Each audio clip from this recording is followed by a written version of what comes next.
Hi, I'm JB Wagner. Welcome to my new channel, Old Guy on Two Wheels. My first video was about why I like Birkenstocks so much for road cycling. And this is a follow-up video to explain the rest of the type of gear I wear. I had some inquiries like, what else do you recommend or wear? And so I'm going to share that with you right now. So first off, this is a Champion, just athletic shirt. It can be used for running, for anything, play basketball with it. I like it because it's very cool and it's very bright, and so there's a safety benefit.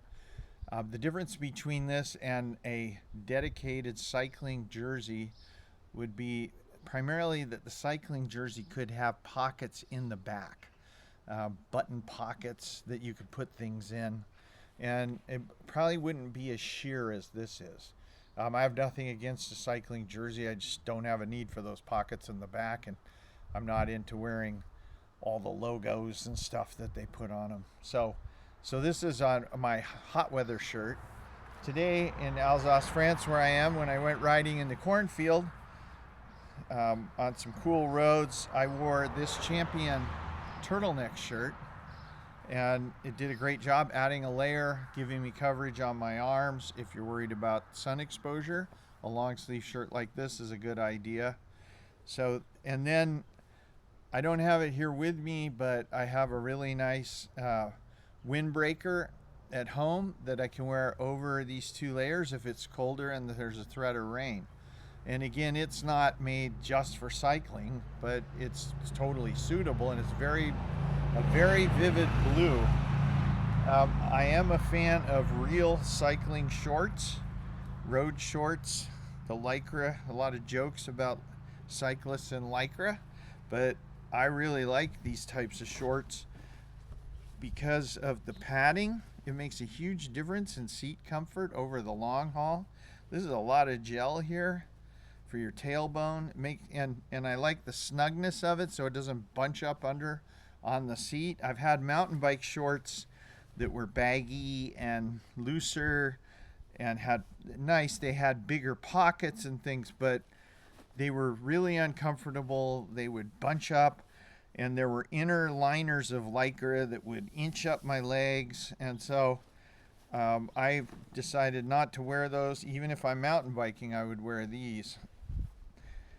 My wife just pointed out to me that these actually have pockets. I didn't know that. I've never used them. You could definitely put a handkerchief, Kleenexes, or some cash, some dollar bills, or a credit card, or you could put your driver's license in these pockets, and then there's a little one on the back that you could drop some coins in or some ID. So there is some utility that way.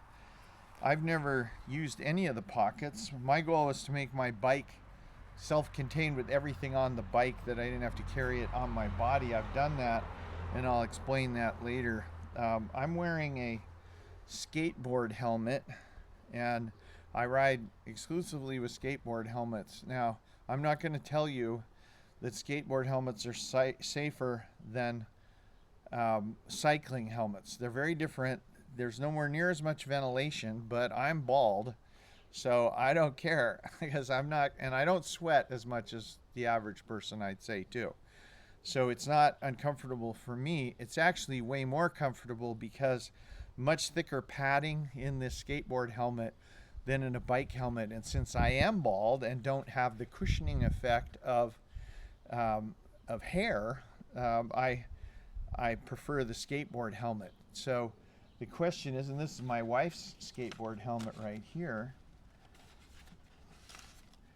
is it as safe as a bike helmet? And I've read up on this, and both of these helmets meet the US CPSC safety standard for bicycle safety.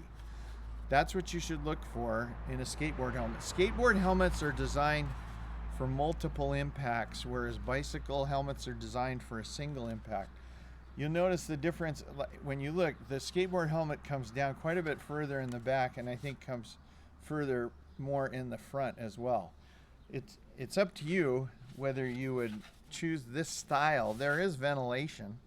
I personally being a motorcyclist and wearing motorcycle helmets, these seem really light and comfy to me, whereas for somebody who's mainly ridden or only ridden with bicycle helmets, they may seem too thick or too hot. That's something you'd have to try out. Now, I have to mention, this is the French packaging, the beauty and wonder of cornstarch. Cornstarch is the greatest thing for absorbing sweat and stickiness and keeping everything really smooth and dry. So I'll powder up with this in my cycling shorts, around my body, however I want. It's like a miracle.